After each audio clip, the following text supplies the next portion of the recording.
My wife's lawyer offered to end child support if I gave up my parental rights. I was hesitant, until I asked my son if that's what he wanted. He looked me in the eyes and said, yes. Hello Reddit I plus here. My name is Elijah Carter, and this is the story of the most bone-chilling moment of my life. The moment my own son, without flinching, told me he no longer wanted me to be his father. It starts when I was just 21. Her name was Rhea Summers, my high school sweetheart. We were young, reckless, and deeply in love, or so I thought. When she got pregnant during our sophomore year of college, I dropped out immediately. Not because I wanted to, but because I had to. I wanted to be a man. I wanted to do right by her and the child. We got married in a small courthouse ceremony. Nothing fancy. I remember wearing a suit 2 sizes too big because it was all I could afford. We moved into a rundown apartment above a laundromat. The ceiling leaked every time it rained, and the radiator hissed like a snake at night. Still, when our son, Gabriel, was born, it felt like my world had a purpose. I worked whatever jobs I could find,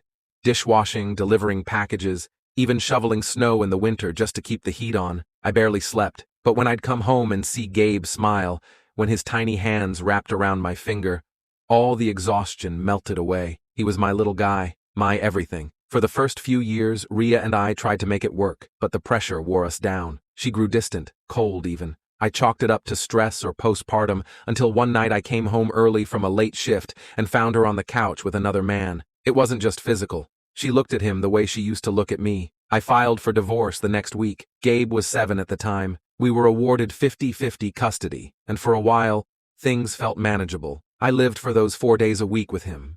We built blanket forts, made s'mores in the microwave, and read every bedtime story from the library 3 times over. He'd sleep with his little head on my chest, and I'd pray to any god that would listen to let me keep that boy close forever. Then, everything changed. When Gabe was around 11, Rhea started dating this wealthy tech consultant, Miles. The man had money and knew exactly how to use it. He whisked Rhea and Gabe off to Disney World, cruises, helicopter rides. Suddenly I was competing with yachts and private ski trips. I couldn't keep up, not even close. Gabe began canceling weekends with me, preferring his new life. The simple joys we once shared, feeding ducks, backyard camping, movie nights, weren't enough anymore. He became a guest in my home, then a stranger. I remember one weekend he barely spoke to me at all, just stared at his phone. I asked him if something was wrong, and he said, nothing. I just have more fun at mom's. That night I cried like a child. Over the next year, he stopped coming altogether. My calls went unanswered, texts unread, birthdays ignored. Rhea told me he needed space and that I should stop pressuring him. My parents, who adored Gabe, were heartbroken too. My dad had built him a wooden model car garage, and it just sat in their attic, untouched. Desperate, I hired a lawyer. We filed for parental alienation. I thought surely the courts would see how unfair this was, but instead, the judge ruled that Gabe had the right to choose where he lived, and even ordered me to pay more in child support. I was stunned. Not only had I lost my son emotionally, I was now paying to stay out of his life. Then one day, I got a call from Rhea's attorney. He said they had a proposal. If I voluntarily terminated my parental rights, they'd relieve me of the increased child support payments. My gut twisted. How could a father willingly give up his child? I refused, at first, but then they arranged a meeting. One last conversation. One final chance to hear from Gabe himself, if this was what he truly wanted. We met in a conference room with both lawyers present. I sat across from my son, now 12, looking older than his years, dressed in designer sneakers and a smartwatch. I asked him quietly, "Is this really what you want? Do you want me to give up being your dad?" He looked at me, not a tear, not a blink. "Yes," he said, "just yes." It was like someone had poured concrete down my throat. I couldn't breathe. My boy, the one I had held through fevers, taught to ride a bike, read to every night, was looking at me like I was just some man off the street. I signed the papers. I didn't go home that night. I drove for hours, ended up in a parking lot, and drank until I blacked out. That was the beginning of my downfall. I spiraled into depression, quit my job, lost my apartment, moved in with my brother, and spent most days drunk on cheap whiskey. I'd stare at old pictures of Gabe and wonder where I went wrong. One night I nearly didn't wake up. That rock bottom forced me into rehab. It was hell, but I made it through. I started therapy, I started running, I got sober, I found work again, then I moved back to my hometown to restart my life with whatever pieces I still had left. And that's where I met Valerie. She was a pediatric nurse with a quiet strength and a son named Alex, who was 11 at the time. Ironically, the same age Gabe was when he left me. At first, I was terrified to get close to the boy. But Alex was nothing like I expected. He was kind, funny, curious. We started bonding over fishing, comic books, and terrible dad jokes. Slowly, he brought light back into my life. When Alex turned 18, he asked me to adopt him. He said, "You've been more of a father to me than anyone ever has. I want your last name." I broke down crying. From that day on, he was my son, not just legally, but in every way that mattered. Valerie and I later had 2 more children, twin girls, and I poured everything I had into being a good father. I never missed a recital or soccer game. I built the treehouse I never finished with Gabe. I lived to protect them, to love them, to never fail them again. Then, 13 years later, there was a knock at our door. It was Gabe, 26 now, holding flowers and wearing a nervous smile. "Hi, Dad," he said, like nothing had happened. I didn't say a word. I just closed the door. But the past doesn't die quietly. My sister begged me to give him one meeting. "Closure," she said. I agreed, reluctantly. We met at a cafe. He spoke first, nervously. I was young. I didn't know what I was doing. Miles left Mom when I turned 19. "I haven't had a dad in years. I miss you." I just looked at him. "I'm sorry that happened," I said. "But I'm not your father anymore. You made that choice." He pleaded with me, but I stood up and said, "Take care of yourself," and walked out. And you know what? I didn't feel angry. I didn't feel sad.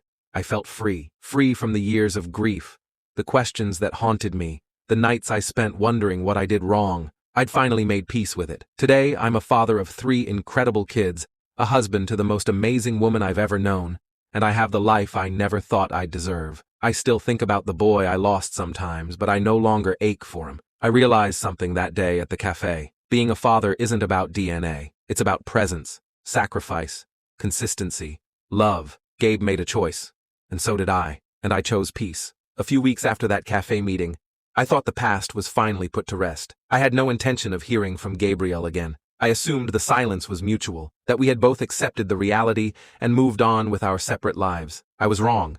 It started subtly, a Facebook friend request from Gabriel, then a message. "Hey, I know you said goodbye, but I was wondering if I could meet my siblings, just once." I ignored it. But then Valerie got a call, an unfamiliar number. She answered, thinking it was from the twins' school. Instead, it was Rhea, my ex-wife. Apparently Gabriel had told her everything. She'd found out that he came to see me, and that I'd turned him away. Now she wanted to insert herself back into the narrative too. Suddenly, after 14 years of silence, she was concerned about healing old wounds. Valerie handed me the phone, visibly uncomfortable. "Eli." Rhea's voice was calm, too calm. "It's been a long time. Look, I know things didn't end well, but I really think Gabe reaching out is a sign. Maybe it's time we all sit down, talk. As a family," I almost laughed. Family? This was the same woman who used her lawyer to cut me out of my son's life like I was a stain she could bleach away. Now she wanted to play peacemaker? I stayed quiet, biting down the anger building in my chest. "I think you're being unfair to him," she continued. "He was a child. He didn't know what he was giving up. And you?" I asked. "You knew exactly what you were doing. You watched it happen." There was silence on the other end. "I'm not interested in reliving the pain you both caused," I said. "Not for nostalgia. Not for guilt. And especially, not for some artificial reunion." "Please, Eli," she said. "You've built a new life. We're not trying to ruin it. Gabriel just wants to be part of it." "No," I said firmly. "He had a father. The rich man you married. The man who took him on trips and bought him out of needing me. Let him reconnect with that life, not mine." I hung up. A few days later, Gabriel showed up again. This time at Alex's college basketball game. He stood awkwardly at the edge of the bleachers, eyes searching until they met mine. He didn't approach, maybe sensing Valerie's sharp gaze or the way I stood protectively with my hand on our youngest daughter's shoulder. After the game, he tried to intercept us in the parking lot. "Please, Dad, just give me a chance." Alex stepped forward, tall, calm, steady. "You had your chance," he said. "You gave it up." I didn't need to say anything. I took my kids, loaded them into the car, and we left. That was the last time Gabriel tried to see us in person. A year passed. One spring morning, I got a letter, handwritten, from Gabriel. It wasn't angry. It wasn't begging. It was reflective. He wrote, "I spent so many years chasing things that never mattered. Money, excitement, approval. I thought being close to luxury meant I was loved, but I realize now that I was bought. And that cost me the one person who actually loved me for nothing. I don't expect forgiveness. I just wanted to say thank you for the years you gave me. You were a better father than I deserved." I read it twice, then I burned it. Because here's the truth. I forgave him a long time ago, but that doesn't mean I have to let him back in. Some wounds scar so deeply that even forgiveness can't erase them. It just teaches you how to live around them. I don't hate Rhea. I don't hate Gabriel. I just refuse to let them rob me of what I spent years rebuilding. I have a wife who stood by me through everything.